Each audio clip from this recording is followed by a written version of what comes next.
उलमा मसलन उलमा साउथ अफ्रीका, उलमा बांग्लादेश वगैरह मुतअद्दिद ममालिक ने भी लिखे हैं।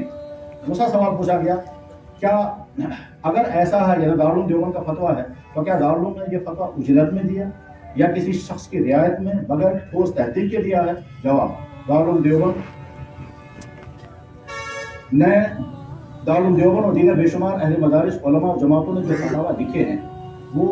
न तो उजरत में लिखे गए न ही किसी की रियायत में लिखे गए, बल्कि जनाब मौलाना साद साहब आंदवी के बेशुमार बयानात तहरीरात को खुद सुनने और पढ़ने के बाद और निजी तौर पर बार बार उनको मुतरबिक करने के बाद जब अपनी इस्लाह करने के बजाय अपनी इन्हराफात और बातिल इस्तदलालात और तहरीर ज़दा ख्यालात की इस्लाह करने के बजाय उनको बार बार उनका इआदा करते रहे, तो दारुल उलूम देवबंद ने ये फतवा दिया जो अभी आपको सुनाया गया।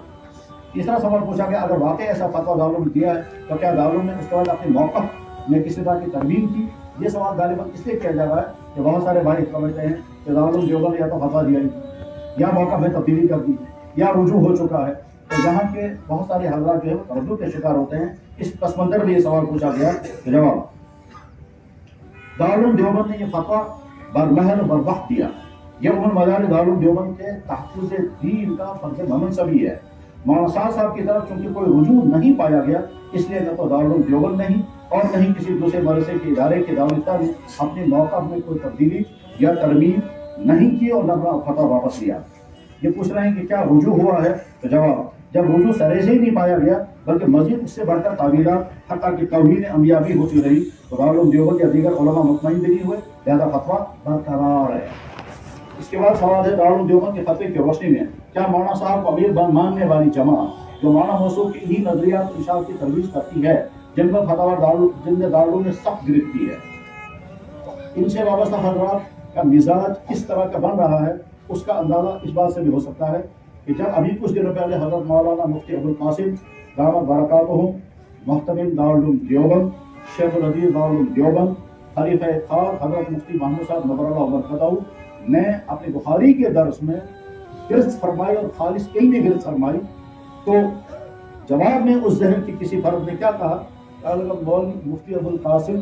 को चाहिए कि पहले आलमी अमीरुल मोमिनीन के सामने दुज़ानो आकर बैठे और फिर 4 महीने लगाएं, उसके बाद उनको ये बातें समझ में आएंगी,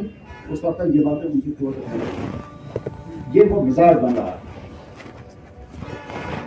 तो क्या इस सूरत जिम्मेदारों ने गिरफ्त की है, उनके साथ ताउन करना, उनके साथ जुड़कर उनके काम का रफीक बनना, उनकी तरवीज करना क्या दुरुस्त है? यह बात मलहूद नजर रखने की जरूरत है कि मौलाना मौसूफ की फिक्र से वाबस्ता अफराद जमातें तदरीजन दारुल उलूम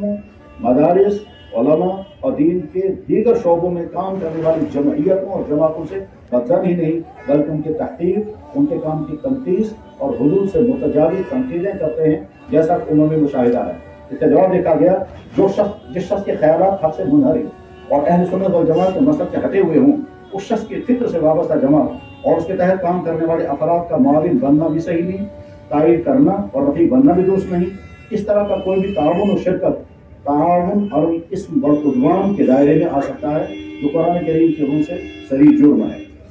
कुछ हज़रात ये कहते हैं कि ये इख्तिलाफ जो है ये बड़ों का है, हम छोटों को इसमें नहीं आना चाहिए। इसका जवाब देखा गया, ये इख्तिलाफ सिर्फ बड़ों छोटों का नहीं है बल्कि हक और नाहक का इख्तिलाफ है, क्योंकि दीन में तहरीफ हो रही है और बातिल तावीलात के जरिए गलत तावील खैरात की इशाअत हो रही है। हत्ता कि दीन को सिर्फ 6 बातों में मुनासिब बताया जा रहा है, इसे ये इख्तिलाफ बुनियादी इख्तिलाफ है। लिहाजा ये कहना कि सिर्फ बड़ों का इख्तिलाफ हो, छोटों के साथ लाताल्लुक़ रहकर सिर्फ काम करना चाहिए, ये तसव्वुर गलत है।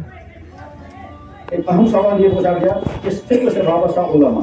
या नर्म गोशा रखने वाले हज़रात या मुआविन और मुअय्यिद बनने वाले उलमा जो खुद इस्लामी मदारिस से फजीलत याफ्ता हैं, उनकी जिम्मेदारी इस बारे में क्या है? जवाब, वो उलमा जिस सिलसिले में मुआविन या मुअय्यिद हैं या नर्म गोशा रखते हैं, उनकी जिम्मेदारी ये है कि वो इस हदीस मुबारक को मलहूद रखकर अपने रवैये के मुताबिक देनदारी और आखिरत में जवाबदेही के एहसास के साथ गौर करें। उनकी जिम्मेदारी ये है कि वो इस हदीस मुबारक को मलहूद रखकर अपने रवैये के मुताबिक देनदारी और आखिरत में जवाबदेही के एहसास के साथ गौर करें और हिफाजत दीन के तकाज़ों को सामने रखकर अपने लिए फैसला करें। हदीस ये है, यहमिलु हाज़ल इल्म मिन कुल्लि खल्क़िन अदूल यनफूना अन तहरीफ अल-गालिब व इंतहाल अल-मुफ्तिरीन व दाविल जाहिदीन। आप में से जो हज़रात अहले इल्म हैं वो इस हदीस का मफ़हूम से वाकिफ़ हैं और जिन हज़रात को गौर करने की दावत दी जा रही है وہ خود اس حدیث کو سمجھتے بھی ہوں گے، سمجھیں گے بھی، نصیحتیں دیتے ہیں۔ اس حدیث کی روشنی میں علماء کی ذمہ داری یہ بتائی گئی ہے کہ اگر دین میں تحریف ہونے لگے، باطل تعویلات کے ذریعے دین میں ترمیم یا تبدیلی کی جانے لگے، تو اس صورت میں معاون بننے کے بجائے دین کے محافظ بنے اور اپنا دینی و مذہبی فرض سمجھتے ہوئے اس باطل کی حتم مقدور تردید کرے۔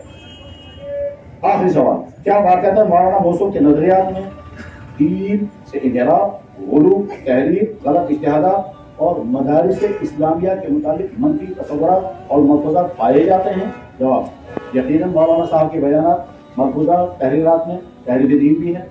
غلط غلو بھی ہے، باطل اجتہادات بھی ہیں، ثابت فاسدات بھی ہیں، نیز مدارس اسلامیہ کے متعلق غلط اور فاسد خیالات بھی ہیں جو ان کے بیانات اور ملحوظات سے واضح ہیں۔ اوپر درج شدہ سوالات اور ان کے جوابات کے واسطے میں علماء و مفتیان کرام کی مجلس کا یہ متفقہ فیصلہ ہے کہ جناب مولانا محمد سعد صاحب کے غلط نظریات کی تائید اور ان کی جماعت کے ساتھ تعاون کسی طرح بھی درست نہیں ہے۔